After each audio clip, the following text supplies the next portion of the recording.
When I was in fifth grade, I was identified as EMR, labeled educable, mentally retarded, put back from the fifth grade into the fourth grade, and stayed in that category until I got out of high school. I don't have any college training, but I met a high school teacher who one day changed my life. I was waiting on another student, and when he came in, he said to me, "Young man, go to the board and write what I'm about to tell you."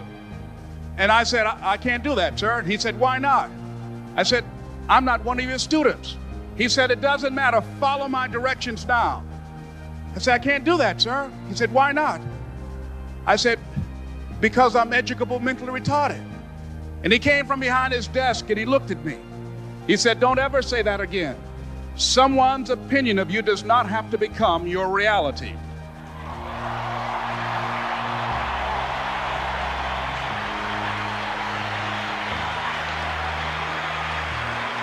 And as he talked, my heart began to beat fast. Tears began to run down my eyes, and I was just listening to him, because the speech he was giving, that speech was for me. I told Mr. Washington I wanted to become a disc jockey. And he said, "Les Brown," he said, "if you want to do anything worthwhile in life, you've got to be hungry." And so I started working to develop myself. He said, "I want you to practice every day being a disc jockey." I said, "But I don't have any job now." He said, "It doesn't matter." He said that it's better to be prepared for an opportunity and not have one than to have an opportunity and not be prepared. And as I was working to develop myself, I applied for a job as a disc jockey, WMBM on Miami Beach. I went to a guy named Milton Butterball.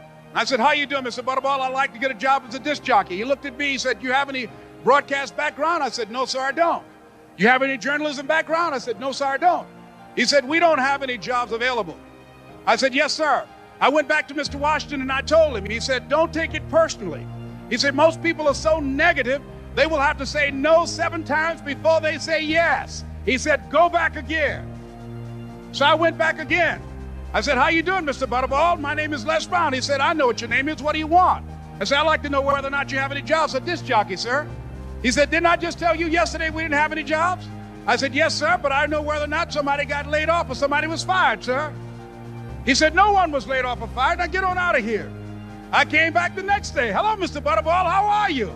He said, "Fine, what do you want now?" I said, "I'd like to know whether or not you got any jobs, sir." "Didn't I tell you the last 2 days we didn't have any jobs?" I said, "Yes, sir, but I don't know whether or not somebody got sick or somebody died, sir."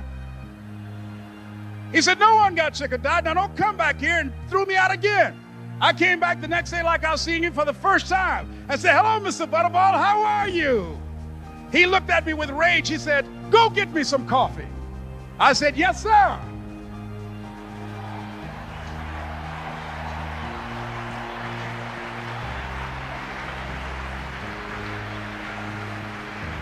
Begin to know that you have greatness within you.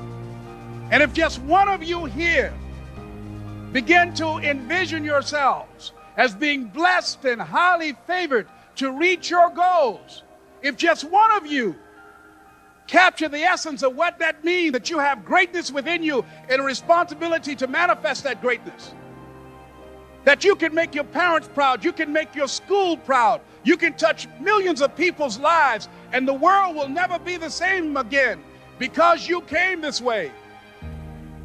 And I was facing financial difficulties in my own life. It was very difficult to pick myself up each day believing that I can do it. There were times that I doubted myself. I used to ask myself, can I do this? And something said within me, you're the one. Don't give up on your dream. By continuing to push forward, by continuing to run toward my dream, that one day I would have my own talk show. Being here with you today in this dome in Atlanta, it's a long shot. No college training, labeled educable, mentally retarded, but I kept running toward my dream.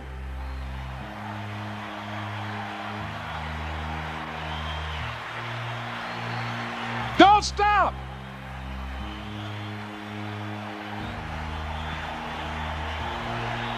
Don't stop.